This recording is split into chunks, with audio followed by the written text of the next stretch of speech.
Okay, this is the fourth video in the experiment analysis series.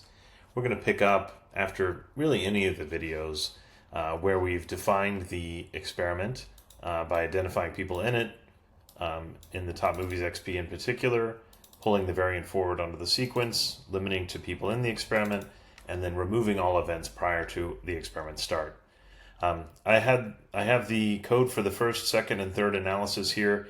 We're starting to get busy, so I'm just going to go ahead and duplicate this workspace. And then I'm going to rename this part 4.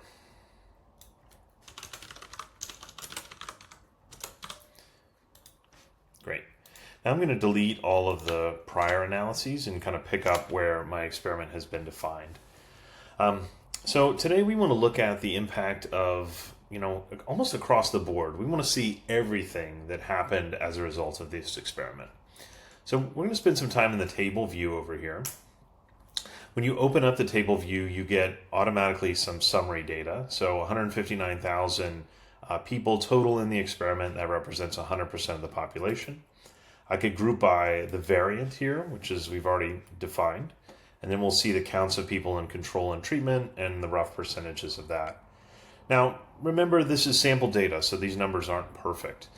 If I hit query more, I'll calculate it across the full data set instead of this 23% sample.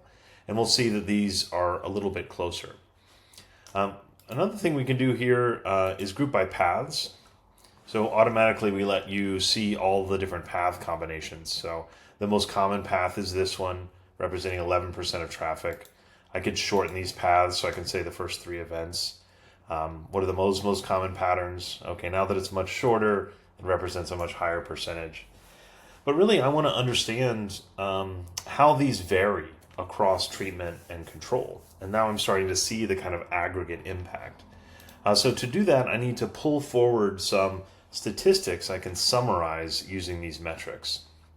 So the first thing we're going to do is pop over to plot. And we're going to put the variant on the x-axis. And then we're going to do a count star on their 2 treatments. So you see 80834, 80595. I'm going to hit query more here to get the exact values, and I'm going to store them on the sequence. So I'm going to say treatment size set control size, and hopefully this will finish. Yeah, control 83212, treatment 83351.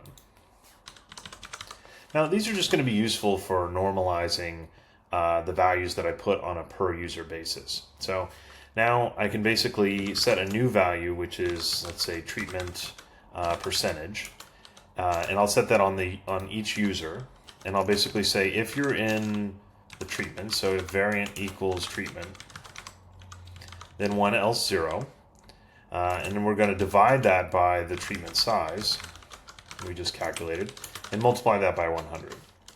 Okay, so now we have the kind of marginal contribution of each user to the overall population. I'm going to do it on the control side too, so we have this for both sides. So if the variant equals control,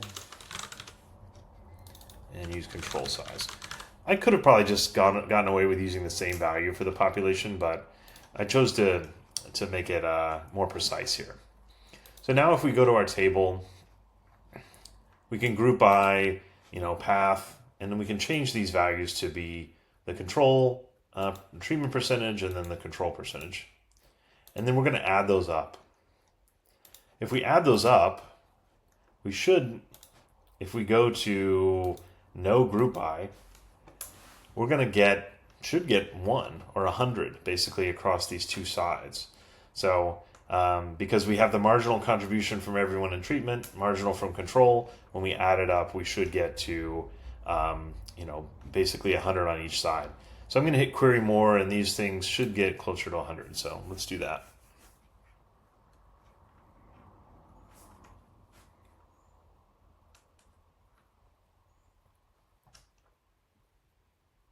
Great. So in 10 seconds, we filtered across the whole data set instead of the sample, and we see that these marginal contributions add up to 100 apiece. Okay, now we can start to look at the paths and how they differ across these 2 different populations. So I can sort by the treatment size here, and I'll see the largest share for treatment is in this exact path here from experiment to search page to search results.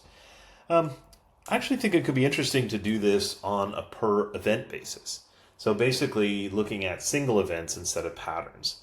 So what we want to do here is basically break up all of these sequences into individual events and then look at the impact of this. So I'm going to do a match split on basically anything. So now A, I'm going to call that A, and then an open parentheses with nothing in it represents any event. So now when I run that query, I'm basically splitting all our sequences into single events. So I can either group by paths, which are now the single events, or that tag A that I created, and I won't have that little end in there. And so now I can look across these. Now one problem we're going to have is that these are no longer things are going to be repeated many times. So we want to dedupe. We want to basically only allow each user to contribute each unique event. So something like watch heartbeat happens many times because it's an event that's coming while you're watching that shows us that you're still there. So we really only want one of those, and so that only gives it a chance for each user for it to appear on the treatment side and the control side one time. So to do that, we're basically going to say if a.name not in prefix.name. It's remarkably easy. So basically we look at, when we're doing the split, we allow the split to happen if the name of the current event we're looking at is not in the prefix, meaning everything ahead of it is it's not in that list of names. So remarkably powerful. Now we can hit run query and we should just see each of these one time. And so now we're looking more like percentages where we would expect it to cap out based on the percentage that we see.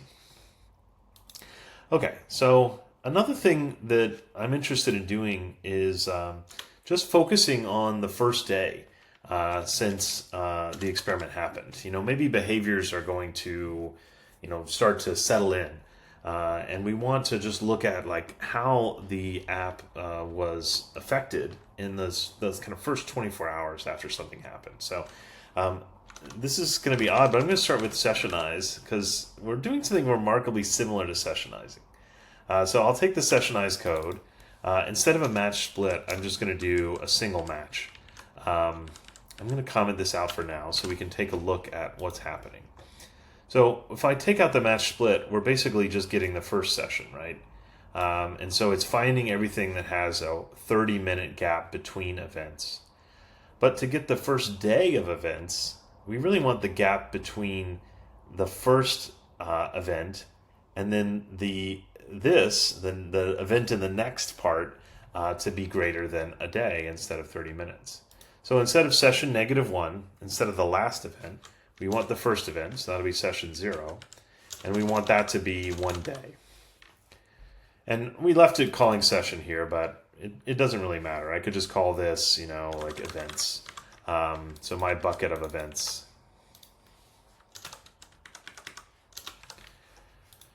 Okay, so if I move myself here, we can look in, I can start to collapse these events and see how we've got these buckets and their suffix.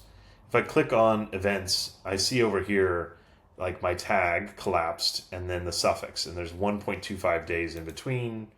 This one 3.99, 6 days, 3.23 days. So this is working exactly like I wanted, where a gap of 1 day or more, or only getting the first day of events and then kind of pushing everything out.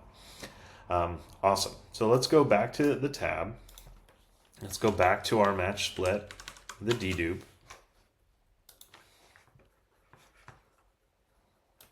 And then we'll group by that. Okay, so now we're seeing the events that happened in that first day since we started. I'm going to move myself back here. And now we can sort by something like the treatment group and look at the most common events. Well, event exposure or experiment exposure you would expect. Movie page down a little bit. I'm going to hit query more here and try to get the exact values. We're doing quite a bit of slicing and dicing. You can see we actually sampled down to 2% because there's 1.78 million sequences roughly, because we're doing so much splitting here. So if I hit query more, I'm going to start to get the more precise numbers that I want to see here. So while I'm doing that, let me see if there's something else I can show you. So right now we're doing a single event. One thing that I want to do is start to add, pairs of events. So in natural language processing, these are called n-grams or bigrams in the case of two. You can have a single word and that might have some meaning, but when you have two words together next to each other, you start to get a whole lot more meaning without the complexity of a full sequence that has to be in order. So we want to create that sort of bigram for our events. So I'll show you how to do that while we're waiting on this to complete. So to do that, we're going to add a value to each event, which is the event before it. So I'm going to have Copilot. I'm going to say add a dimension to each event that is the name of the previous event. Okay, so basically what this did was set sequence 1 colon, so that's from the second event forward. I'm storing a value, and the thing I'm storing is an array sequence colon -1. That's a slice operator that means everything but the last thing. So take the names of all the stuff from the first event to the second to last event and assign it to the second event forward. So this does exactly what I asked it to do. Now, everything's going to have a value here except for the very first event because it doesn't have a preceding event. So I'm going to go ahead and assign that one just for completion. So I'm that previous event name equals base, just to give it kind of a generic name. Now, before I do that, I'm going to pop back over here. I don't want to rerun this yet because I don't want to obliterate what I did. This completed, so now we're looking at all the sequences. I'm sorting by treatment value. For experiment exposure, we would expect 100% across the board. And now we're looking at treatment percentages versus control percentages. So movie page is slightly more common in treatment. Watch start, slightly more common. Watch heartbeat, slightly more common. Watch end, more common. Homepage, the same. Top movies page, much more common. Obviously, that's only in the treatment group. Search page drops. We saw that in the last analysis, that people are switching search behavior for top movies behavior. Watch pause is up. That's interesting. Now we're starting to get to some deeper insight. So why are people pausing? Why is that a more common thing to occur for these folks? Previously we saw some data that watch pause was associated with getting to watch end. And so the idea that, you pause a movie because you don't want to miss something may be associated with kind of a stronger connection with what you're watching. So this is interesting to see that watch pause is up. Search results page is down. Search click is also down. Favorites page is up. Now that's interesting. We saw that down in aggregate. Trailer start is up and trailer end is up. Now we saw previously some positive association with watching a trailer and getting to the end of a movie. So this could be a nice halo effect going on here as well, that we see this kind of increased trailer behavior with this in the treatment group that includes the top movies. Okay, favorites page up a little bit, favorites ad up quite a bit. So this is exactly the halo effect that we were hoping for. Okay, so we did this with single events. What we were working on over here was multi-events. And basically what we did was add the name of the previous event to every event. So I'm going to go back to examples. That'll run this automatically. I'm going to comment out this last match split for now. And this will just allow us to look at what we did. So here's the first event, and it put base on it. Search page, it put experiment exposure, which was the previous one. Search results, put search page, which is the previous one. Great. So we're almost there. Now we have the previous event, and now we need the current event. So I'm going to change the name of what we're calling this. So we know this is the previous event. Now we need to add the current event. So we're actually trying to make a string. So I'm going to use the concat operator. So the first thing is going to be that previous event. I'm going to follow that with just a our typical string that indicates between events.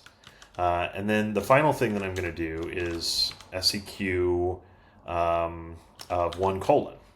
So basically, I'm copying what exactly is up here. So that looks good. Third argument. Oh, dot name. I can't put the whole sequence on there. Okay, so I know that this defines the set that I'm storing onto. And so I can just take the name of that, and that'll give me the current name. Now down here, since I changed the name, I'm storing it under, I'm going to change that there too. All right, let's see what that did. So looking at the first one, that's still base. I'm looking at the second one, and I get experiment exposure followed by search page. Great. Here, search page followed by search results page. Great. So now I'm getting every pairwise combination stored on the sequence. Exactly what I'm looking for. Now, on this match split, I'm going to use it a little bit differently. Instead of the name, I'm going to use that pair value. So I'm going to split still on every event, but as long as the pair that I'm getting is new, so it's not an existing pair, then I want to keep it. And now I need to store the pair on this sequence somehow to use it, because right now, remember I could use A before or the path, and that worked, but right now it's just going to be a single event. So now I need to pull forward that event dimension and put it on the whole sequence. So I'm going to set a value, and we'll call it path, on the sequence, and it comes from the pair value. And now we'll start with path, and then I'll show you something cool that we can do after that. Okay, so we're going to go back to table. We've got this new path value. So now we're going to group by that path. And that should give us every pairwise combination. And then we have these percentages, so I can sort by the treatment percentage and look at things that are really high in the treatment case. So the cool thing I was going to show you is basically the name of this variable. We have kind of a reserved or an undocumented feature where if you put underscore path in there, and then you use that here in the group by, we're going to treat it like a sequence. Like, you basically stored this string that is a sequence, and so we can make it pretty like we can a sequence. So it's a small thing, but it makes this table look nice. And so I can see now sort by treatment and control. Just like before, I'm going to do query more because I really am looking for precision when I compare these two values, not just the kind of estimates I get from sampling. And we know we've sampled down pretty far in order to make this really fast, because we have 3.86 million total sequences, or roughly that number of sequences. So I'm going to hit query more. This time, I think I'll fast forward us so that you can see this when it's done. Okay, we're back. It took just over a minute and a half, I think. So not terribly long, but I didn't want you to sit through that. So we're sorted by treatment now, and we can see that these, the base, meaning just the start event, which happens to be experiment exposure, for everybody is 100% across both, which we would expect. And so that's a good gut check to know that we're kind of comparing apples to apples. And now we can start to look at where we see differences. So watch start to watch heartbeat is up slightly in the treatment group. So that's great that people get to the first heartbeat. Heartbeat to heartbeat is up, so people are continuing to watch maybe at a higher rate. Heartbeat to end is up, so people are ending movies more often. Movie page to watch start, so they're on a page and they convert to watching the movie at a higher rate. Watch end to home page. I suppose that means you are looking for the next thing to watch. I'm not sure. Watch heartbeat to watch pause. So we saw that just before, that kind of pauses go up. Pause to watch start. So after you've paused, you keep going up. Search page to search results down. Search results page. Okay. So less searches. So we know that's one of the negatives, or one of the things that's changing with this treatment. Home page to search page. Fewer people going to search experience from the home page. Search results page to search click is down. So now that's interesting. So if people are searching and they get to search results, they're more likely to click on the control side than they are on the treatment side. So it's possible, we I don't know, we took away some of the low-hanging fruit searches, and now the searches that people are having in our treatment are, not as fruitful. So that could be an interesting cost that, people are searching less with our treatment, so maybe that's good, but when they search, they're not as successful because we took away all the low-hanging fruit by making it top movies. Search click to movie page. Okay, so that's again sort of a conversion from you clicked on something and you got to the movie page. Trailer start, trailer end. This is where we saw that nice lift or a little bit of lift on the treatment side. Movie page to trailer start, lift. So that was another part of the halo effect. Homepage to favorites page, positive. So that's a good effect. Search results page going back to search page. Less there, so maybe that's good. Favorites page to favorites page click is about the same.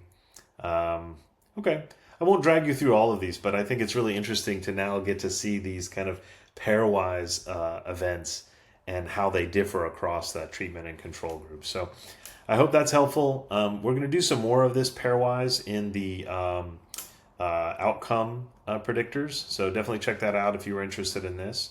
And just to recap, we started with our experiment details. We did some work to get the exact treatment size and control size, and then we put on each user record the marginal contribution of that user to the total. We filtered ourselves to just events that happened within a day after the experiment started. We added to each an event the name of the event before it and the name of the current event, so we have this sort of like pairwise sequence.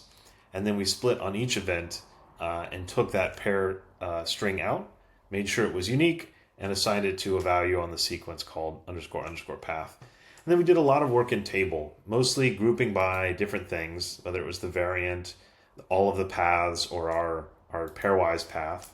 And then looking at these summary variables that we created on each user record.